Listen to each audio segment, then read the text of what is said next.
Shalom saudara, pernahkah kita mendengar selentingan ucapan di kalangan orang-orang Kristen yang mengatakan bahwa insan Pentakosta suka ngawang-ngawang atau tidak membumi?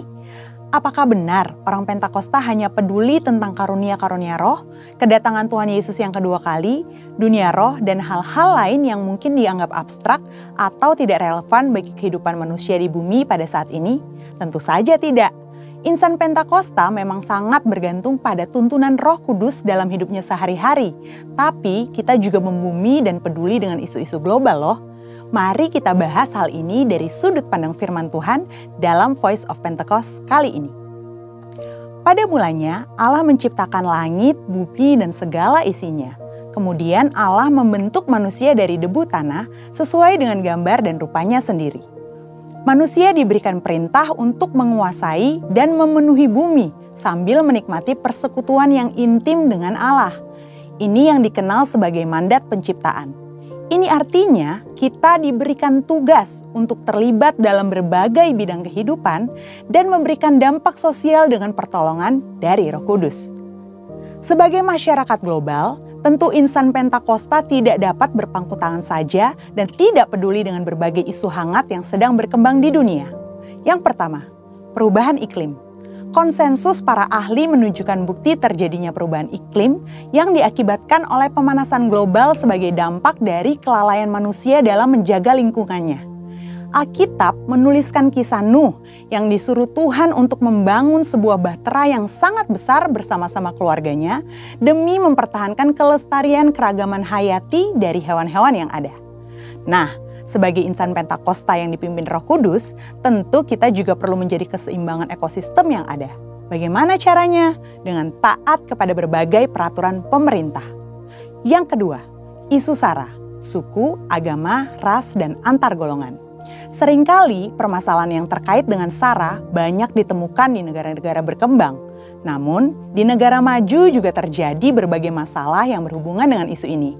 Contohnya, peristiwa demonstrasi Black Lives Matter di Amerika Serikat yang sudah muncul sejak tahun 2013 dan meledak pada tahun 2020. Di Indonesia, isu SARA seringkali dimanfaatkan dalam dunia politik. Seringkali satu pihak menyebut pihak lain dengan berbagai istilah yang sangat tidak pantas.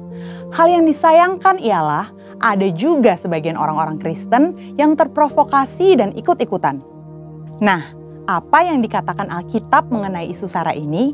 Rasul Paulus menasihati supaya gereja tidak terbagi-bagi antara golongan Paulus, Apolos, atau Kefas. Seperti yang tertulis dalam 1 Korintus 1 ayat 12-13. Selain itu, dalam Yohanes 17 ayat 21-23, Tuhan Yesus sendiri mendoakan para murid saat di Taman Getsemani supaya mereka menjadi satu. Di sini terlihat bahwa Allah berkenan kepada kesatuan dan bukan perpecahan akibat isu SARA. Di era Pentakosta ketiga ini, Roh Kudus yang dicurahkan secara dahsyat justru akan meruntuhkan berbagai benteng SARA. Dalam kitab Kisah Para Rasul, kita dapat melihat bagaimana Roh Kudus dicurahkan pertama-tama kepada orang-orang Yahudi, tetapi kemudian kepada orang-orang bukan Yahudi. Hal ini terjadi sehingga semua orang dari berbagai suku, kaum, dan bahasa bisa mendengar pemberitaan Injil Yesus Kristus dan percaya kepadanya. Salah satu bukti nyata bahwa insan Pentakosta menentang isu SARA adalah adanya Pentecostal World Fellowship atau PWF, di mana gereja-gereja Pentakosta di seluruh dunia dari berbagai suku dan golongan yang berbeda bergabung dalam satu misi untuk menyatukan dan memobilisasi keluarga-keluarga yang dipenuhi oleh Roh Kudus dalam rangka menyelesaikan amanat agung Yesus Kristus. Gereja kita, GBI Jalan Jenderal Gatot Subroto, juga menjadi anggotanya. Sebagai insan Pentakosta, setidaknya kita dapat melakukan hal-hal ini untuk mengatasi isu SARA yang banyak beredar. Pertama, kita harus hidup dipenuhi dengan Roh Kudus sehingga kita tidak mudah terprovokasi dengan berita-berita yang ada di media sosial. Kedua, fokus pada kehendak Allah pada zaman ini, yaitu penyelesaian amanat agung Tuhan Yesus supaya menjadi murid Tuhan Yesus.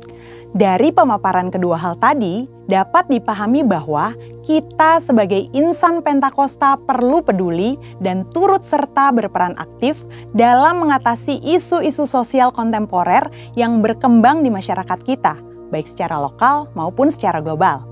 Insan Pentakosta dipanggil Tuhan untuk menjadi garam dan terang yang memberi dampak bagi dunia.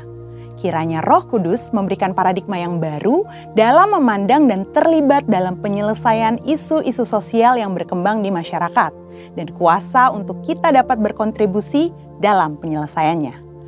Untuk penjelasan lebih lengkap dari tim teologi kami, silakan klik link yang ada di atas atau scan QR Code yang tersedia. Tuhan Yesus memberkati.